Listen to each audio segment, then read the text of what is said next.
slow entry into the season, but she'll have Should be a big help as well. indoor season.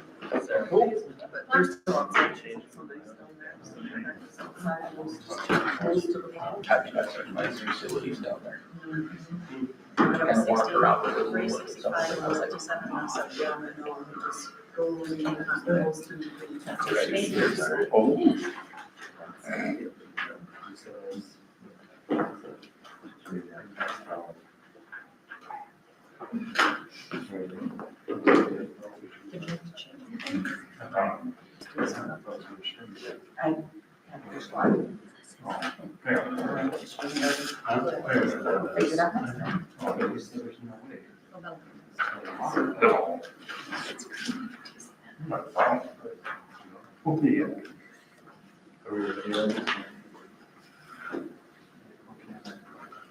Start the meeting. Pledge Allegiance to the flag of the United States of America and to the republic for which it stands, one nation, under God, indivisible, with liberty and justice for all.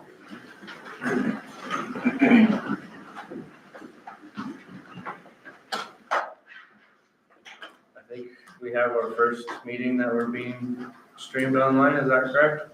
Yes. Seems to be up and running, so just so everybody knows. Thank you for your work on that, everybody that was involved. Oh, this group effort.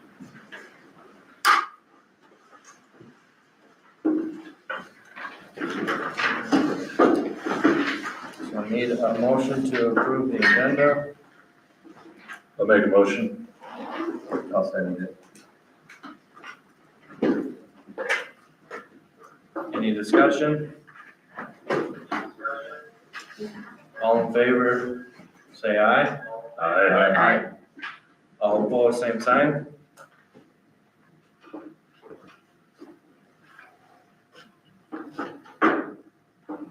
We get feedback or is that just volume from the laptop? I think it was volume on hers. Turn it off. I think she was just testing to make sure we could hear. Cool. Thank you. Is there any open forum? I don't know where the No, sheet's there's at. not. Thank you. Move on to 3.1 acknowledgements. We had boys state golf participants. We had 4 that went. Regan Sorensen, Curtis Sorensen, Brady Virtue, Mason Durkis, Dylan Haynes, Bodie Vander Boom, so that's more than 4. Sounds like they did decent. Anything to add, administrators? Yeah, Regan medal, or Curtis, I'm sorry, Curtis medal. Medal? Yeah, Curtis was Awesome. 20, First, 20-some, top 25. Yeah, top 25. We haven't had one for a while. That's cool. 21st with an 80, it says in here. Awesome. Move on to 3.2, volleyball got 3rd at the L&I tournament. Anything to add to that one? I think we had 2 girls receive some awards on top of that. I think our setter, Rylan Lowe. And Kira Nelson. Kira Nelson. Setter honors, outstanding setter honors. Anybody Yes. know? They awarded 1. Okay. And then they had an all-state team. I think there were 12 girls selected for the L&I all-state team, and Kira received that. Very good. She played very well. Thank you.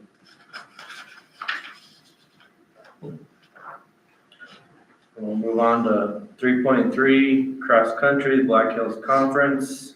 We got 2nd place finish. Peyton Kruger got 6th, Zane Gunnell got 8th. Kian Rush got 10th, Zach Cooper 11th, Austin Drew 16th, and Adam Holland 19th. That was the boys got 2nd, the girls placed 7th. And middle school runner Carter Cooper won the boys middle school race.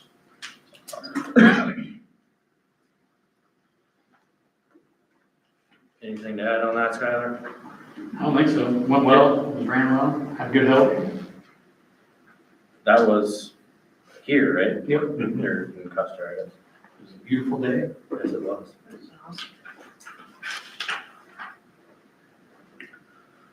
Move on to 3.4, staff appreciation events. September 16th was IT coordinator, or IT appreciation day. Recognize Darren Marshall. And then October 2nd is custodial appreciation day. Recognize all of them. I'm not gonna read all their names, sorry. There's a lot of them. We appreciate that. Admin, anything to add with those? Okay.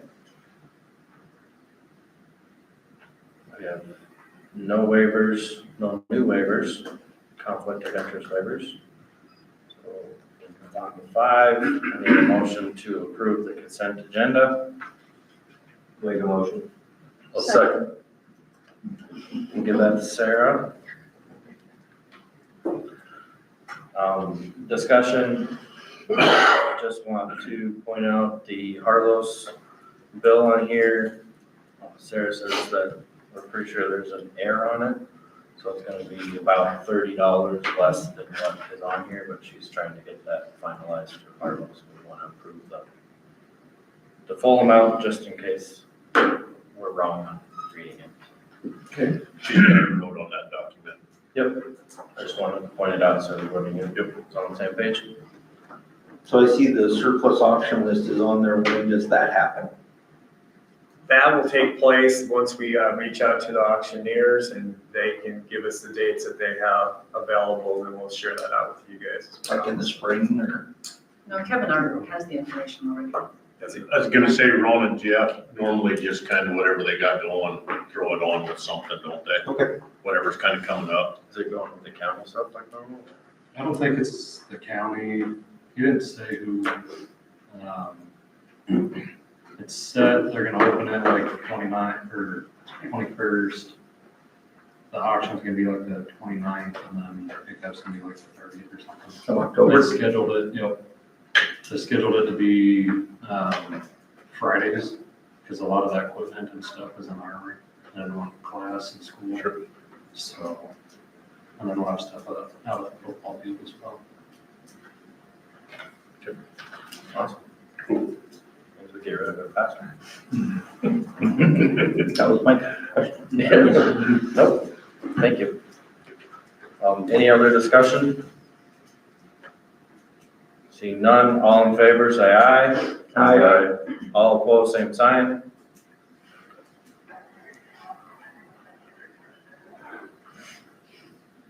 And we'll go on to 6.1. To approve Dean Kurt's payment. Facilities and transportation, do you have anything to talk about with this before we approve this, or? No, they're about the percentage where they're saying they need to be on this. We talked to Jeremy and he agrees. Last week, we talked about a few items. We just making sure it was there. I think they were there where they need to be for that amount. Okay. So I need a motion to approve the Dean Kurt's payment.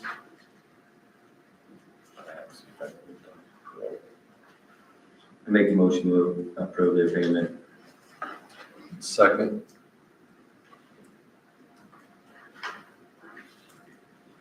And that is $545,626. Just so it's out there. Any discussion? Seeing none, all in favor, say aye. Aye. All opposed, same sign. Thank you. Then we'll go to 6.2 CTE expansion project. Jeremy, do you have anything to say? We're closing in on the end of things, you know, by this time next month, we should be substantially complete, which means that you're able to use the facility. They show every sign of finishing strong with the closeout process, getting the owner training scheduled, and warranty and operations manuals sent in already. Just want to make sure everything gets to the end like it looks like it will. Are we tracking to be done by the end of the month? For the condition side, oh, go ahead, sorry, I didn't mean to cut you off. Condition side, we're, got a substantial completion date of 31st, so we're gonna be out of there 31st. Make everything work out and get out of there. The owner training, we have tentatively scheduled for the week of 27th. And we talked about 29th at that meeting, we may try and move it up to the 27th or 28th, day in there, but yeah, our plan is to be out of the addition by the 31st, so. Okay. Then what do you foresee for a remodel? We've got a lot of the roughing done, electrical still needs to get the walls in there.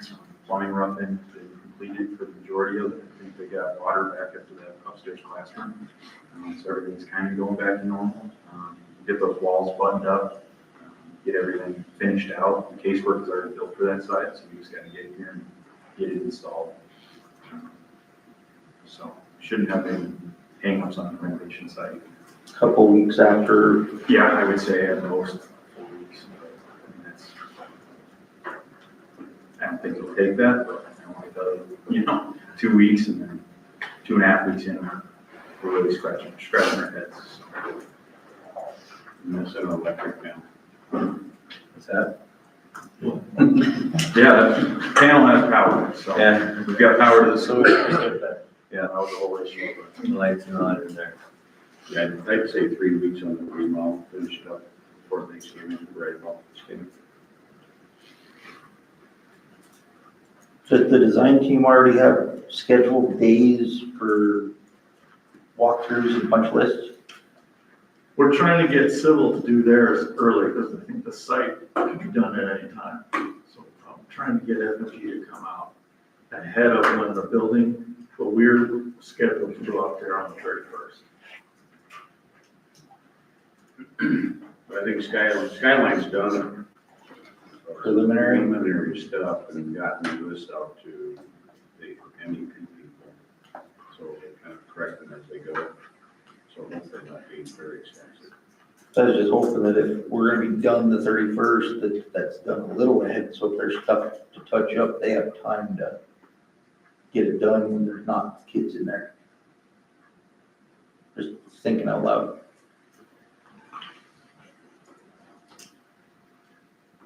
No, you're right. Hopefully there's not much. Okay. Anything else to add? Okay. Thank you for the update, and thank you guys for your hard work on getting our building up and running. Move on to Facilities and Transportation Committee report. Have anything to add? We've got a few things to talk about. We need to talk about our RFPs. We've got quite a few of them that some are deduct, some are add, which we pretty much talked through a lot of these. We just need to clean them up, get them officially approved. Larry, myself, and Tim, we went through them all. We know, we know exactly what all of them are, what we're being charged for is the right price. I'll go through them real quick. RFP 18 is remove type C wall. That was a deduct of $1,900. RFP 22 is wood frame. That was the ceiling in the office. It never got changed over. That was a cost of $1,430. The welding arm extractions, we decided not to put that center row in there. We have the welding arms. Basically, this is just a deduct of installing. That's $959. There were some control valves that had to move out of a classified area. The design team took care of that one for us. And that was a $1,673. RFP number 27 is water service room heater. We got a price of $3,168. As the committee, we think we will deny that one. All the rest of them I should have said that to start with. We're suggesting to approve all the ones that, except for RFP 27, which is a water room heater. Can get that installed ourselves at a lower rate. Okay. RFP 28 is exhaust hood. There was no charge. Is that, it's just. A trim? Yeah, The shroud around the spiral duct coming out of the case with the fastener. Isn't that Around the hood. around the hood and the We did that dishwasher? one wasn't even an RFP, that was. Okay. This one's for the stainless. So- shrouds around them. Gotcha. When we seen them spirals coming up out of there, there's no charge on that. The transformer bollards, them were required by VHB, VHE, and the cost on them is $22.50. Air transfer grills, that was to let water into air into an area that didn't have any specific heat in it. They never called for on the plans or anything, but we got our sprinkler stuff that goes through that area that needs to be able to transfer heat in there somehow. That cost was $649. The boiler pump wiring, they got different pumps, they had to come out a different panel. The design team is taking care of this cost, and it was $2,723.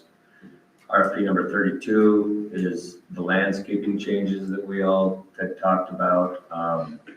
And I think by the looks of it, we made all the right decisions on that. I think it's gonna be pretty good, but that cost was $25,177 for the changes on that. So the total, after, if we deny that one and the ones that the design team are taking care of, is $29,619. And that will bring our remaining contingency to $69,939. $36, sorry. Okay. So I guess we need a motion to approve all of the RFPs except for RFP 27. Correct. In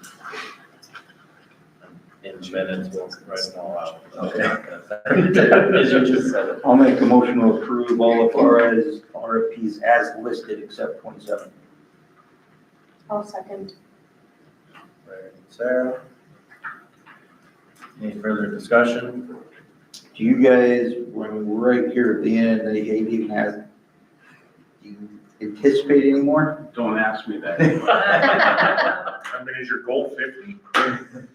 I thought we were done 2 months ago. Well, I know, that's what You you asked me that same question, and I said, no, I don't foresee it. Yeah, we were only like at 10. Oh, no, we were past 18, because that was a long time. I know. I hope Okay. not. I know there's a deduct one in the works for some hangers.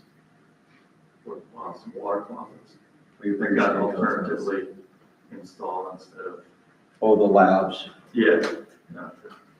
Flat, to the carrier. so yep, that's coming. And then one more deduct, so you give your contingency back.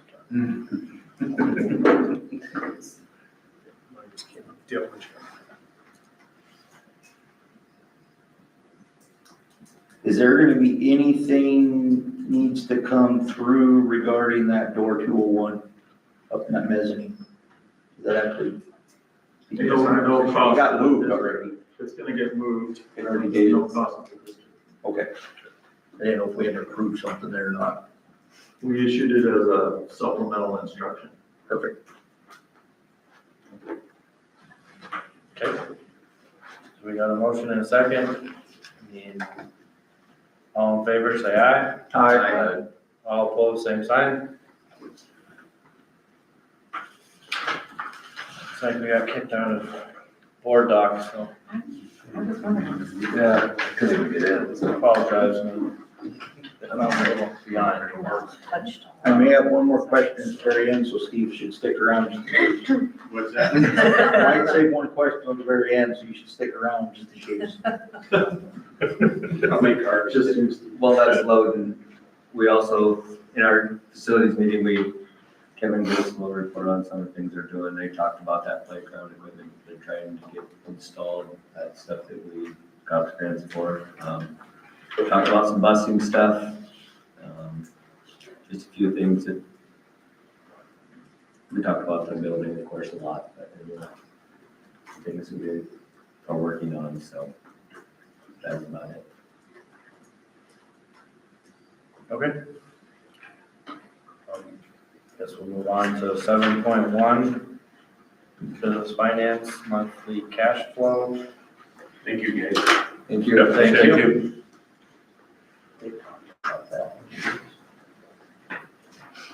We've got both of those reports that are attached to the agenda. Budget to actual spending, we were finally able to put that report out, which we were not able to do until we passed the budget in September. So it's nice to be able to see these numbers are right where we'd expect them to be.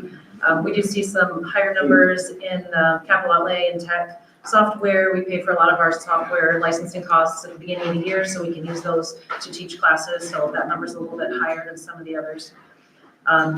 There's a 0 for the vehicles, have not purchased any vehicles so far. And all the spending really is right on track for this time of year. We have the audit that will be coming up the first week of November. The auditors are going to be on site at least the 3rd and the 4th. They might come back for a 3rd day, they were not sure yet. And after we can get that Carlos bill taken care of, that's the last information we need to get out to the audit team so they can review everything before they show up on site.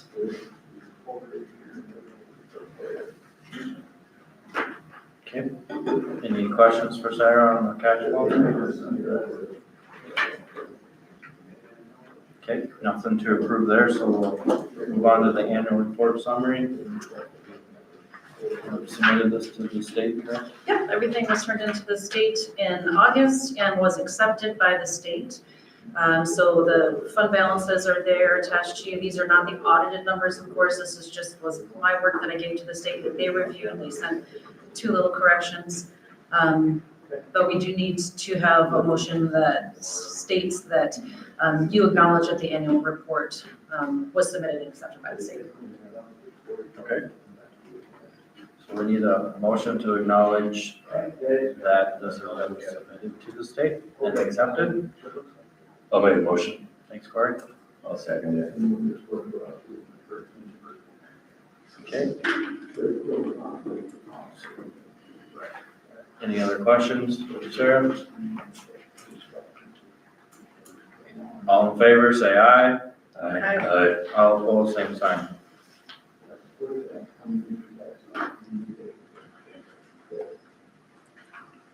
We'll move on to 7.3, travel reimbursement rates. This is an increase from the state, correct?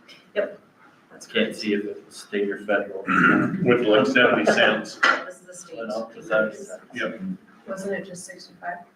From 67. It was 65 at the beginning of last year, went up to 67. In October, when we changed it to 7. And then 0.315, if there's a pool vehicle involved, then you take your personal. Correct.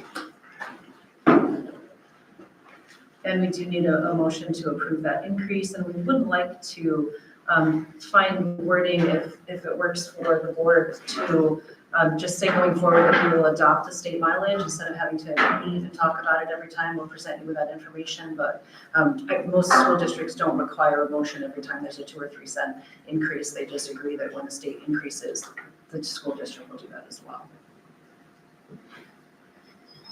Is it our policy that requires us to do that, or what's making us do that if other districts aren't? That we don't have anything that says that we will just adopt what the state goes for. So our policy right now is that we have to talk about it, and we have to look at that number, and then you guys have to approve that exact dollar amount instead of just letting it be the increase that the state puts forth. Okay, so we have to generate a policy, is what you're saying. I think we need to change the wording in our current policy to. Okay, that's what I was Yeah, asking. okay. Okay. So you guys will bring that to us next month? With appropriate wording? We need a motion to approve the state increased rate. Make a motion to approve the state mileage rate. I'll second. Okay, any other discussion? All in favor, say aye. All opposed, same sign. Thank you. And we'll move on to 7.4, Impact Aid Conference. Dr. Tim Frederick and Sarah Wedgman to this conference. I know you might not have your notes because Board Docs just came back up. Want to talk about? Well, the slideshow is attached if you can get into Board Docs to see it. It is also on the screen over here. We didn't know if it'd be better for you guys to be able to see it or for the audience to see it, but Frosty should have it. I don't know, what would you guys like to do? I can see it, so. It should be able, it should come back up if they refresh, so. All right, well, this just is going to be very brief. Dr. Frederick and I were able to travel to Washington DC. I spent a couple days with people from all over the country, learning some more about Impact Aid, learning about some of the challenges that are going on in Washington DC right now. We did get to spend some very personal time with the NEFIS staff in Washington. It's a very small group of people. There's 5 staff members and they have an intern. And we do get to, we sit down, we have dinner with them, we have conversations with them. So we're building personal relationships with the most intimate people that work in that office and are the ones that are making some of those big changes happen. So it's pretty fortunate, I think, that we're able to have that opportunity. The conference is people from all over the country. So this year there were over 350 people from across the nation. They represent all the different types of federally impacted schools. So there's military schools, Native Indian schools, learning opportunity, and our group, the federal land schools. And that represents over 9 million children across the country. So this is very impactful, and it's a wonderful opportunity that we get to be there and let our voice be heard, speaking for every single one of these children, not just the ones in our school district. There's a new director of NEFIS this year. She just started about 2 weeks before the conference, so she was just getting into her new role. Her name is Charisse. We got to spend some personal time with her also. She is down to earth, she's kind, she's wise. We really had a great time getting to know her. She's very excited about the opportunities and how she's going to face some of the challenges that she knows she's going to have to face just with the current face of Washington at the moment. But it was great to welcome a new person into that role. We are also able to spend a little bit of time with the folks in the Impact Aid office for the Department of Education. These are the people that process all the applications, that answer all the questions, that make sure that the dollars get out to the school districts. So it is unbelievable to be able to have a working relationship with the people in that office. Fatima will stand up and she'll be giving her presentation and she'll be calling out people by name across the group so she can look at that group of 350 people and have personal relationships, because people are there in Washington time after time again to be able to create that working, funny, personal relationship. She's a hilarious lady. The 4 subgroup leaders are in that next picture there. So the MISA group, the military, NISA, the native lands, Louisa, the learning opportunity, and our group is FLISA, federal lands. They have a very strong working relationship right now, not just in their presentations to the group of us that are there, but in the work that they do behind the scenes, the work that they did to hire a new director, the work that they're doing. We're all actually going to DC next week because the landscape keeps changing up there. And right now they're really focused on keeping all these 4 groups together, unified. Our group, that federal lands group, isn't always thought of with the other groups, and we need to make sure that when we're talking to anybody who's listening in Washington DC, that this is a unified group of people. And these guys are doing a fantastic job of keeping that unification. We're fortunate that South Dakota has a very strong presence in that impact aid community. They have reached out to us to say, would you like to do some presentations? So Kevin Case from Douglas was able to lead a small group session. So even those of us who just sit around a table like this in South Dakota are speaking and having an impact at this conference. Each time we get to go to Washington, we do get in-person time with each of our 3 representatives. We're such a big group in South Dakota that they actually come to us as we go into a room. We do not go to them. So when you're talking to the folks from Illinois or Montana, they just cannot believe that we just sit and wait for these guys to appear. They have to go office to office. So there is a really strong working relationship, a personal relationship that most of the folks that have been going for a couple of years have been able to have. When we talked with Mike Rounds, I think the biggest message that I left there with, and Dr. Frederick, I'm not sure if you took this away as well. For me, his most poignant moment was that what you see on TV, what social media is telling you is not really how things work in Washington. And it's really nice to be able to hear our representatives say we're normal people, we have lunch together, we take walks together, we work together. It's not what the social media world wants you to be aware of. So for me, that's a great takeaway, that these guys are actually there to do a job and know what they're trying to do. And we're very fortunate that this group of us from South Dakota can have that time with them.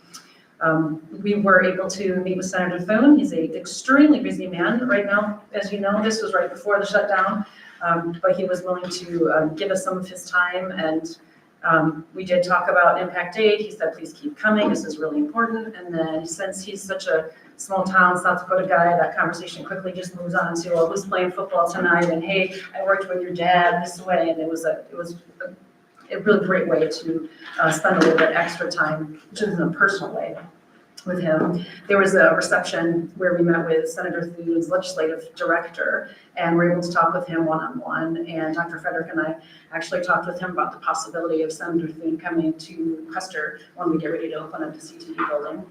This was before the shutdown happened, so we don't know what that really looks like right now, but to be able to get in his ear and be able to stand next to him and have that conversation in person was pretty exciting. And we are grateful for the opportunity to be able to go to Washington, D.C.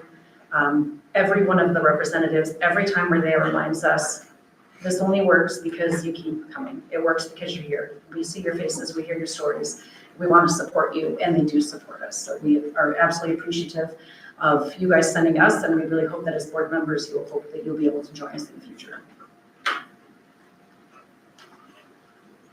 Thank you. That was a good recap. There's a lot that goes on in those meetings, so it's good to hear about it. If you have anything to add. No, I would just encourage you, the superintendent's report, to look at the National Association of Federally Impacted Schools. There's a lot of information in there. There's some good PowerPoints if you want to learn more about the specific programs. For example, why do we receive the $600,000 plus that we do receive? You want to learn more about why we're only receiving 7 cents on the dollar. There's some good graphs in there that show you how it basically has not moved since about 1988. And so it is important that we are there. I'm one that believes that with federally impacted dollars coming in, if they were ever to pull one pile of money out of that, it would probably be 7002. That's just simply because it's one of those that was kind of late to the game with the whole NAFIS group. So it's basically it's putting us in a position, if we want this money, we're going to have to continue to go there and lobby for it. I do want to say also with all 3 representatives, they are also very kind to the South Dakota school districts. Senator Thune, Senator Rounds. Senator Rounds loves talking about what's going to happen in our area of the state. He's a big believer that you're going to see a lot of growth all the way from Spearfish all the way down to Hot Springs, just because of what's happening with the Douglas Air Force Base He has fought hard to make sure that Douglas gets the funding that they need to build their schools that they have there. And, you know, in his conversations I've had with him, he knows that that's also going to slowly work its way down into Custer County, so we have to be prepared for that. I also want to mention with Representative Johnson, as you guys know, he is running for governor, and we need to make sure that we are working him, not only as his position in Washington DC, but also he's got some, I'd say, aggressive ideas right now on the table that's going to impact future legislators. He's got some, I think, some good ideas that would support K-12 public education in South Dakota in the future. So, and I think he's also one that would be happy to come out here and work the Custer County area. So, all right. Thank you. You bet. Any questions, board? Okay. We'll move on to policy and procedure, 8.1. First reading of the Custer School District Library Policy Amendment, and this is suggested by the SDCL, which is, It's, what does that mean? South Dakota Codified Law. Okay. Sorry.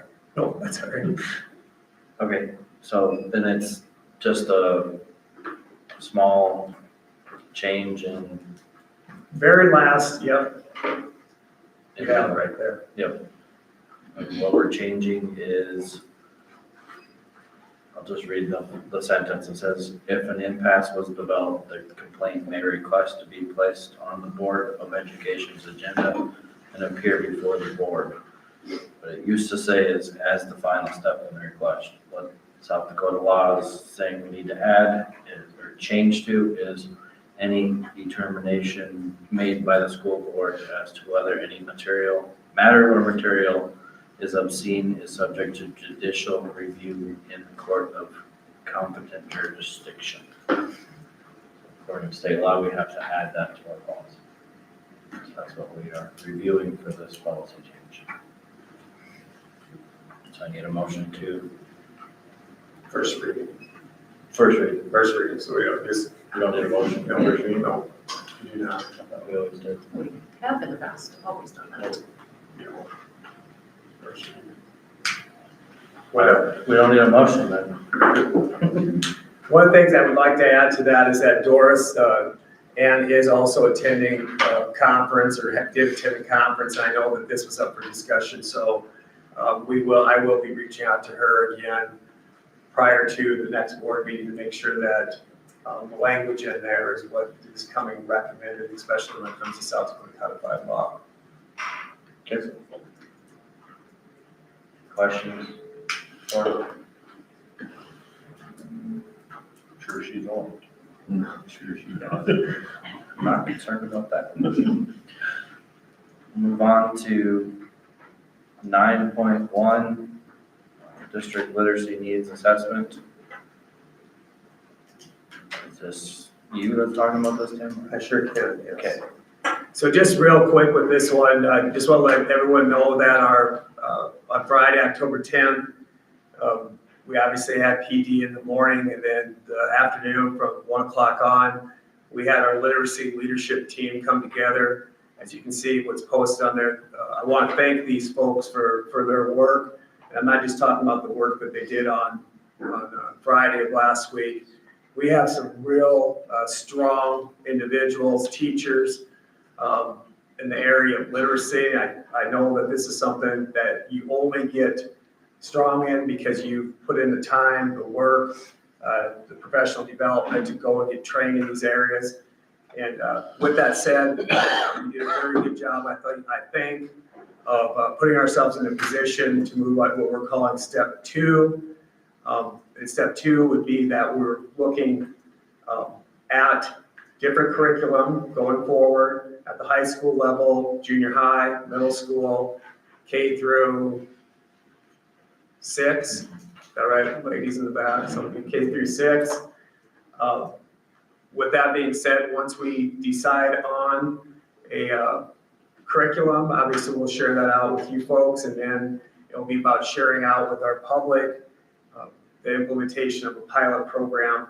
And this is something I think that I have a lot of confidence in the group that we have as a literacy team, not only this year with the science of reading going forward, but also in the future when we're reevaluating our curriculum. I'm very confident that our team that we have here can get through that process without having additional contracts and service contracts. So, any questions with that? Principals, anything to add? No? Okay, sounds good. Thank you. We'll move on to 10, superintendent's report. That's you again, in case you didn't know. Okay, like I said, there's stuff in here about NATIS. If you have time, please read through that. There's just some good information in there. I'm learning a little bit more about how things come about, especially with the dollar amounts and some of those PowerPoints. I mentioned to you before about meeting up with Dr. Swartos at our at our region, what's our region 4? At our region 4 meeting with the business managers and superintendents. One thing I really want to address with that meeting is that, there's definitely issues that are going on across the state. I think that, a lot of you guys have been to the volleyball games, been to the football games. And one of the things that we talked in depth about at this meeting was the alignment of our ADM and what's some different things that we can possibly look at in the future to address some of the blowouts that you're seeing like in football right now. They are the executive branch of the South Dakota High School Activity Association is looking at what other states are doing, trying to address it. One of their, models that they're looking at is like if you have a team that wins a state championship one year, and the following year they get state runners up, and they just have this strong traditional program that they would get moved up to another division. The question then comes, how do you juggle percentage-wise the ADMs from the bottom to the top? If you're going to pull somebody out, then that means you have to more than likely pull somebody up from that bottom. So there's some things like that are going on. They're also continuing to look at the impact that economically disadvantaged schools with that high percentage. How does that impact participation in activities? So there's a little bit going on in peer with that right now. The other big concern that the South Dakota High School Activity Association has is losing control. And as Dr. Sortos talked about, when they lose control, the South Dakota High School Activity Association, who else loses control?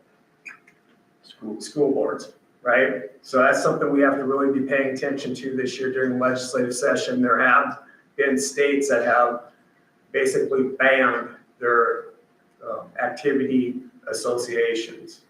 So we need to watch that carefully. Next item I just want to mention, I gave you guys some rough, and I stress this is rough enrollment numbers, because when you got 20 some superintendents in a room like this, and we go around and we start talking about our enrollment numbers, there's people that are kind of just guessing a little bit. But the one thing, if you look at that on my superintendent's report, what jumps out at you? Almost all over down. It's clear across the state, everybody knows. Yeah, it really is. And a lot. And it's a lot, it's significant. The other thing I would leave you with on this as well is that you're also seeing some of these areas, for example, the Pierre School District shows that they're down 118 kids. Last year, or 2 years ago, they were up 200 kids. So we also have to be looking at, what's impacting people moving in and out of communities. What are all the different factors? I think that's something that we even in Custer need to start looking at as we hopefully are preparing for growth. We also have to make sure that the people that are here, that we're meeting, all their different needs. I know in reaching out to a few of our parents, our homeschool parents, they have been really good to talk to. There's just little things that, kind of have led them to give consideration to homeschooling. And I think it's something that we as a school district, if we're able to address over the next few years, I think we can help some of those kids that, I should say, alternative education kids, be able to still work within the public school system when definitely needed. So Was Rapid City, Tim, up or down that 252? they're down. Okay, it just says 252. Significant, yeah, they're down. Okay. That's, you know, 252 to a school district like that, a lot of people might not think that's a big deal. That's a big number when it comes to funding. So, any questions with any of that? The last thing I said on here statement-wise is that we need to, in the future, continue to have these discussions, you know, about where are these kids going. We have to make sure we understand how they're being educated. That's a big concern that we have, that a lot of these kids are just falling through the cracks and they're not being educated, and what we can do to help out the families. And I do want to commend our principals in working with these folks that are out there. As you guys probably know, is that by South Dakota Codified Law, we have to be able to work with them, supply them like with textbooks and things of that nature to help those kids when they reach out to us. I want to share that Eve and I have been working on some different things. One of them is dealing with a grant that we received as a school district last year, and that's through the United Way, and that is supporting Project Success, Daniel Myers. Daniel Myers' salary, as we talked a little bit about. I'm going to ask you guys to give you the good nod, approve that it'd be all right to apply for that 26-27 grant to support what we're getting right now, the 12,000. As I told a couple of you, it's not very typical that you're going to be able to apply for a grant and then get it again the next year, but we at least want to give it a shot. All right. Also, just want to mention that even I met with the YMCA folks, really good folks from Rapid City. We met with the CEO and also with the COO, and we are going to work hard to figure out a way to become a top level preschool, but also to become a much more efficient preschool situation for Custer County. I've shared with a few of you that when you only have 4 to 5 kids in our preschool, and then you look at their building with, or our building, whatever, that can hold up to 45 kids, and there's only like, 15 to 20 kids in there, that don't make sense. So there's some things I think we need to be working on with those folks, and we have to make sure that we're reaching out to our community people in Custer County and trying to collaborate and use our resources together to lift up early learner schooling. All right? Any questions with that? All right, did you guys read through my superintendent notes on the information for large schools? A little bit. You guys know what the large school groups are. So it's Sioux Falls School District, down to like us and Chamberlain, which is about 24, 25 schools. We have a different viewpoint, which I have to remember. We have to talk about the delegate assembly, right? ASBSD, when you look at those resolutions, I sent you that today in an email, and standing points, ASBSD has a tendency, a lot of us feel like that they fall in lines with the small schools. Where large school group, we are promoting things, our standing points are aligned with what large schools down to, a little bit smaller than us need. I would encourage you to look at this. There's a lot of really good things in here that we worked on, and this is not going to be exact language. This is kind of like a rough draft of it. But the biggest thing right now is we really feel that going forward with that Blue Ribbon Task Force, with the teachers' accountability pay in it, as it is, you guys are all familiar with that. Well, school districts, with what I shared with you earlier with the declining enrollments, it's going to be very difficult for us to keep up with that if they don't address other expenses that are out there beyond just salaries and benefits. We had a conversation today in our meeting about all these other costs. I mean, they're increasing way beyond the 3%, right? And when you only get to 1.25%, it doesn't work. We also are supporting, looking at, again, Early Learners Commission. South Dakota is the only state in the United States that does not have an Early Learners Commission. So we don't have anybody monitoring it and supporting it. So that's one of the things that we're going to be looking at. Another key thing that falls in line with us is continuing to have the state look at grants that support our career and technical education programs. I mean, it's obvious that we're gonna have one of the nicer CTE buildings, learning environments for our kids. But the one thing I'm also finding out and having the opportunity to talk to our kids want more. You know, they're fascinated right now, like with health science. And so we have to be able to figure out how we can continue to build those workforce labor areas within Custer County so our kids can be successful in branching out. So we're going to support that. Another thing I think that's important as we go through, every school district thinks that they can tell the great story. Not that it's a great story, but dealing with mental health issues. But it is crazy when you sit here and you listen to the Sioux Falls, the Rapid Cities, the Watertowns, the Aberdeens, and so forth, talk about the issues that they're having with kids today. And one of the things that we are promoting, our state, because they're saving in the juvenile justice system. If you go back and look at the state's budget, there's millions of dollars, typically about $2 million that they're taking out of that. That's supposed to help our kids, and they're putting it back into their reserves.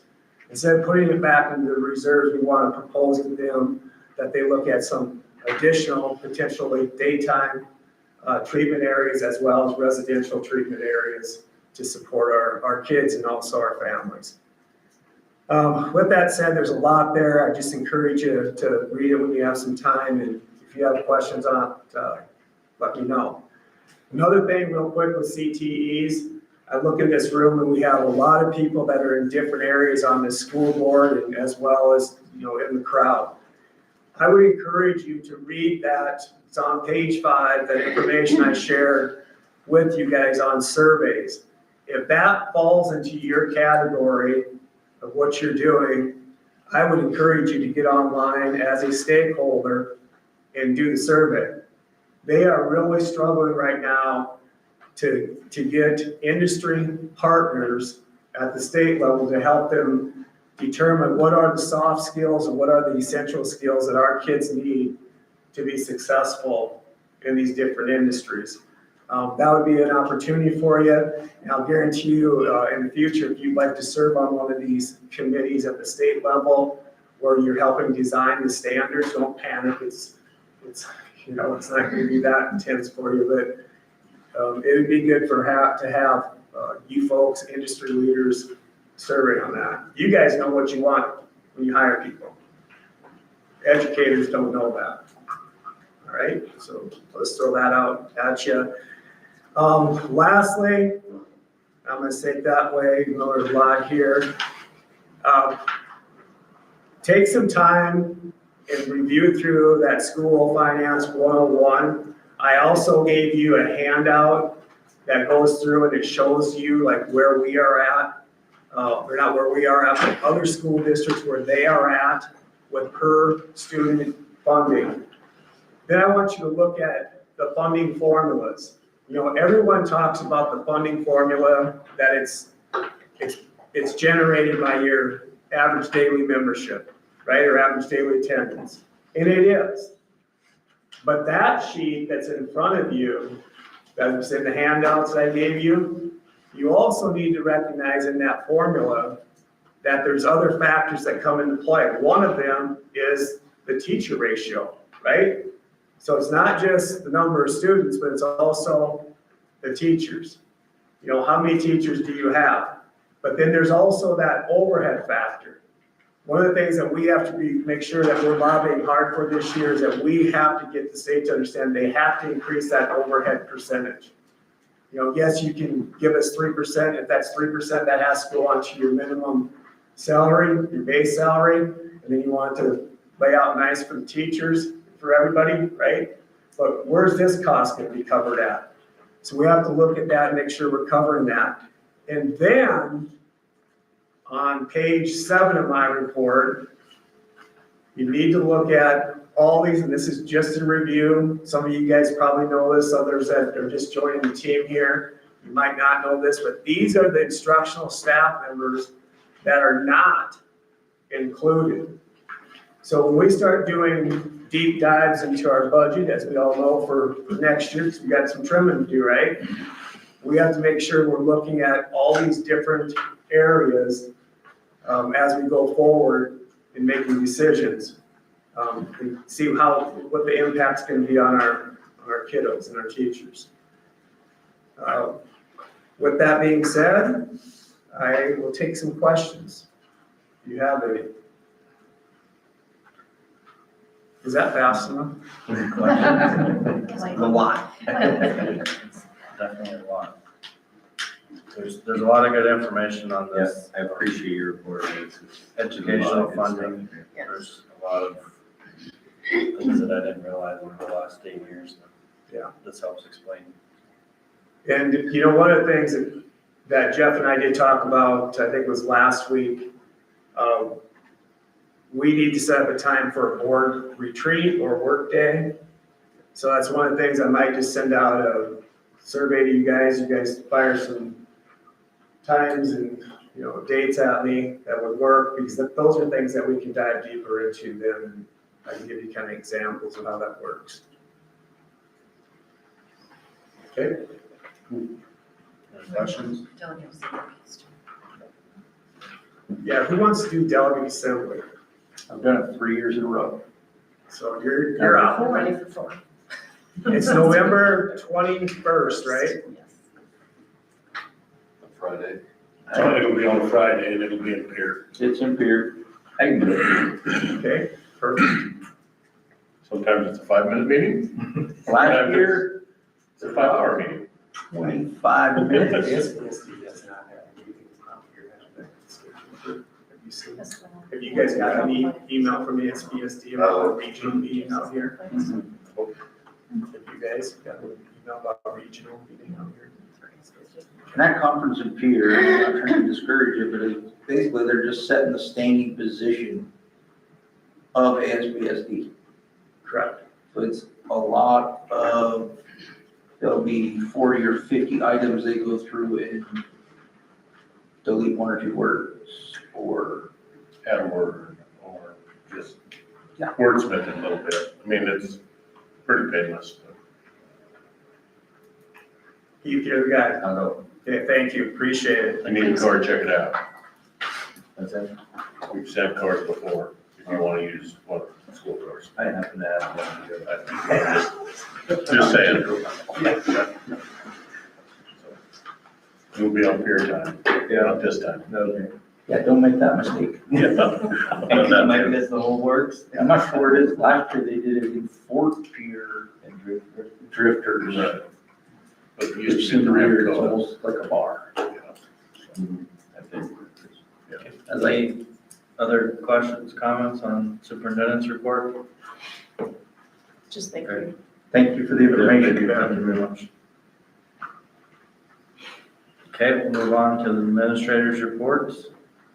We'll start with Frosty. Perfect. Yeah, we had a busy week last week with our Walk to School Day, which if you don't know what that is, it's a program that promotes safe routes to school. So we do a walk with the town. I know Travis was there and had a good turnout. And then the town gets funding for sidewalks here in Hermosa. So it's always a good turnout. We had both Battle Creek and Fairburn Fire Departments came down for Fire Prevention Week on Thursday. So middle schoolers are getting to spray the firefighters today. It's a good time. I think we should have switched it around and sprayed the middle schoolers at the end of the day. And then our PD day went great on Friday. Coming up, we have parent-teacher conferences, and then at the end of the month, we have our big, family engagement night, a STEAM or STEM night, plus our 8th graders haunted house that they put on that supports the local food bank on the 30th, and Travis is going to cook for that. We're going to have a busy day. We'll have our trunk or treat at the end of the school day, and then haunted house and family engagement, and then the middle school dance. So it's gonna be a busy day. Be a good way to end October. Halloween's on Friday, so even better. So, but that's all. I don't have a whole lot, so if you have questions, I can hopefully answer them. Do you need to go fishing that day? But yeah, I might need to go pheasant hunting or something on that. Thanks, Preston. Yeah. Kevin? So I did get those dates for the auction. It opens October 24th, closes October 29th, and they'll settle October 31st. Again, keep all the kids, not on the same days. He kind of touched, they're gonna start working on the playground this week, installing it at the grade school, and then move down here to Hermosa, and with Rusty and figure out what we're gonna put in here. The CTE building, we've been working with Dennis at Dean Kurtz. We've been slowly moving stuff in, out of my storage. I mean, stuff's been chilling out and I ran out of storage, and so we've been staging it out of their way. And then shop teachers have been going over and with their kids, putting stuff together, getting it all ready, or somewhat ready, and welding booths, stuff like that. And I do have to thank Keith and his moving services for the sheds. So if you need a shed moved, definitely get them. No.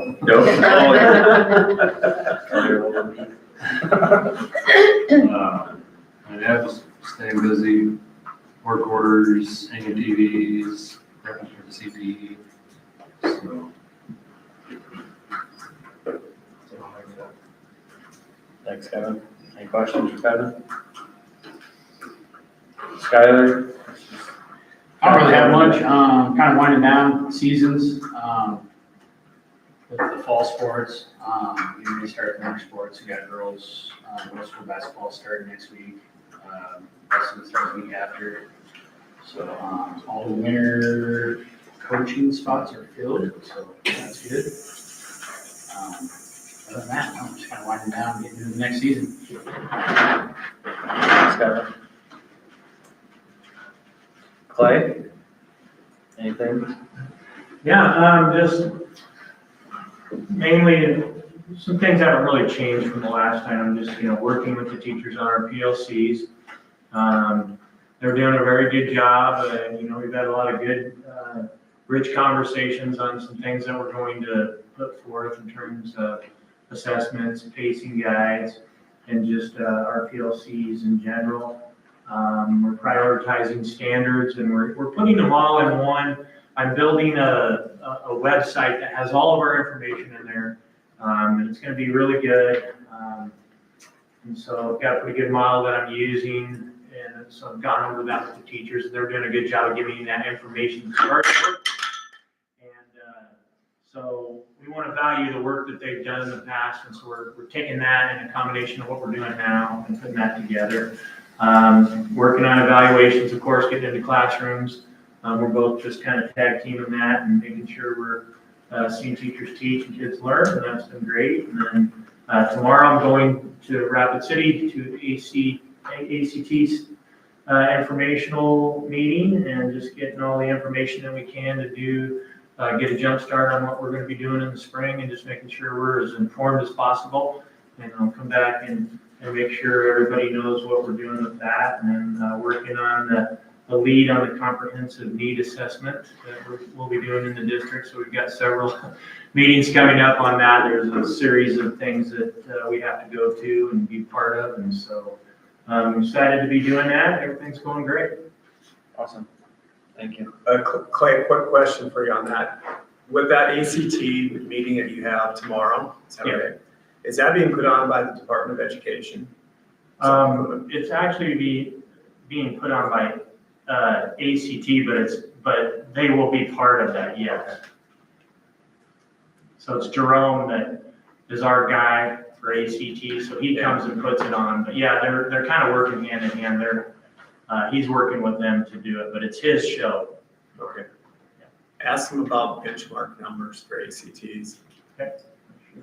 Thank you. Thanks. I'm going to skip Toby and go to Dr. Rhonda Frederick.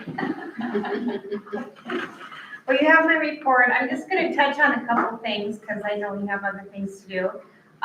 We have our RDA meeting coming up on October 21st. One of the things that for our action plan was to improve the child find process. And so for conferences, I am inviting the Birth 3 coordinator and the Home Head Start ladies. Terry's the one that's in Custer, and then she's gonna have her colleague from Rapid City coming to Hermosa, just to get the information out to families who may have little kids at home that there's some needs there. So they're going to be setting up booths at the most sites for the parent-teacher conference night.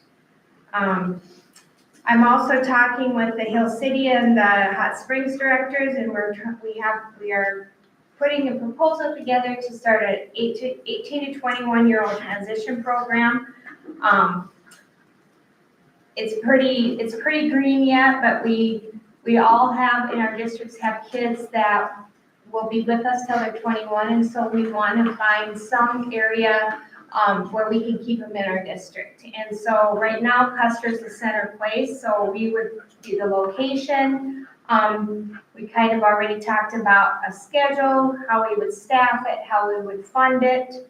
Like I said in my report, the benefits are we're keeping our kids here. We're utilizing the community businesses for job employment, and there's just an unending amount of benefits to having those kids stay here. And then I'm going to a title training in Pierre in November. I'm really pretty green when it comes to Title I too, so that'll be good information, hopefully.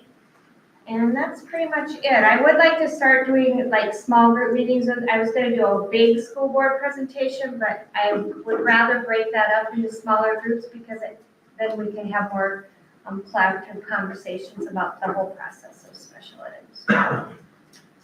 That's it. Thank you very much. Any questions? Joey? October's a busy month at the elementary school, so our bike bus, we did a bike bus every Thursday for the fall. That concluded last week because weather's getting a little cold. Kids started to trail off a little bit. But the South Dakota Outdoor Shop 2 weeks ago offered a hot chocolate, so the kids started there instead. So a little bit longer to ride, but a good partnership there with that in town. Red Ribbon Week will be coming up at the end of the month. And so we've got some things planned for the whole week, not just one day like Frosty. We spread it out for a few days. We also have our family engagement. We also have our family engagement night coming up at the end of the month as well. And we as well are doing STEAM activities. We've had some generous donations come from some businesses in town that'll help fund that. We'll serve a meal and hopefully have some fun things going on for kids. Parent-teacher conferences are coming up. Fall conferences are always busy because we schedule those for all the elementary families to come in.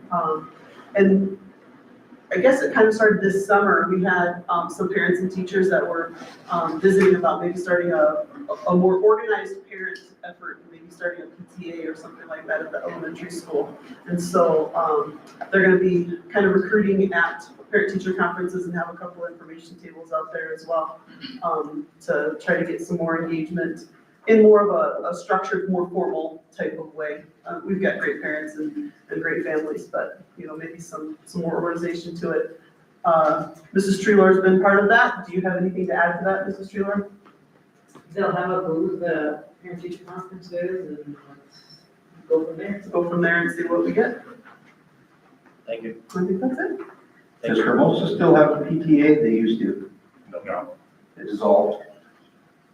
Yeah, before I got here, there was the student council takes care of everything now. Thank you. Okay, Toby, you can talk now. No, you're good. I just want to get the extra presentation, so figured I'd let you do it all at once. Inundated you guys with a few pictures there from classroom pictures and homecoming pictures.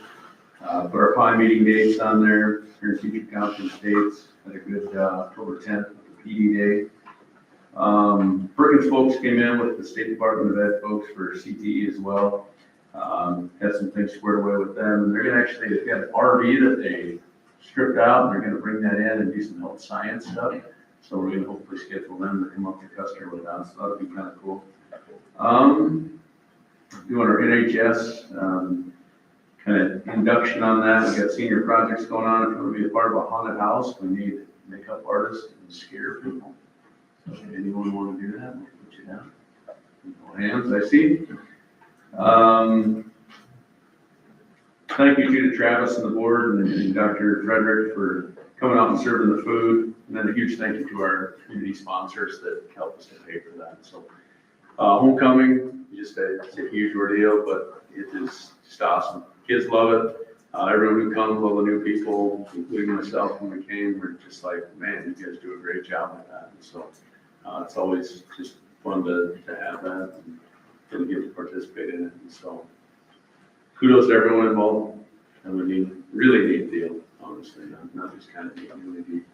From my perspective, it's pretty fun to do too. Yeah, yeah. It's pretty fun as a board member to be able to serve those kids. Staff. It's great to see the excitement that day. I mean, everybody everybody going around, I mean, they're having fun. You see kids interact with other kids that you normally don't get to see them interact with, which is great. So. That's all I got. Okay. Mr. Are you getting? Washington trip? Mr. Hammond. Yes, I do have his. Thank you. So Mr. Hannes would like to kind of bring back what I would call a close-up trip. Maybe it's something different. He can't be here tonight, but he'd love to get some students approach him about taking some students down to Washington DC with a company called World Strides. I believe that's one that we had used before with Mrs. Jari when she was here. And so trip would be about 5 days in March, all-inclusive trip out of Rapid City. And they'll visit the White House, Washington Monument, Arlington Cemetery, Capitol Hill, and the Smithsonian. Food and transportation are all covered, as well as 24-hour chaperones. Cost is approximately $3,600 per person. Understanding the cost matters. Parents and students, it'd be a self-funded trip. They do their own fundraising. Really just looking for approval from the board, who said he doesn't need financial assistance. However, if you're interested in helping, he's not going to say no. So any contribution would be greatly appreciated. Just seeking approval tonight. They've got 9 students signed up, hoping to get some more. They can make payments to this World Strides, and so yeah, kind of a neat experience for our kids. Not a neat, it's a really neat experience for our kids to get to go down to DC and experience that. So just hoping to get your guys' approval so that we can do that. Is that based on like a specific class, that, Juniors and seniors are invited, but just any of the juniors? Yes, sir. according to the doctor. I think Randy used to take like the juniors or something. Yeah.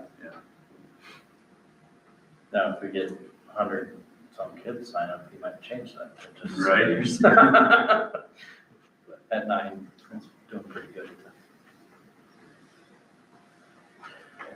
So I need a motion to approve the overnight trip to Washington DC. I'll make a motion to Corey, DC trip. I'll second it. thanks, Sarah. Any discussion? All in favor, say aye. Okay. All opposed, same sign. Thank you. I think that would be a great experience for our kids.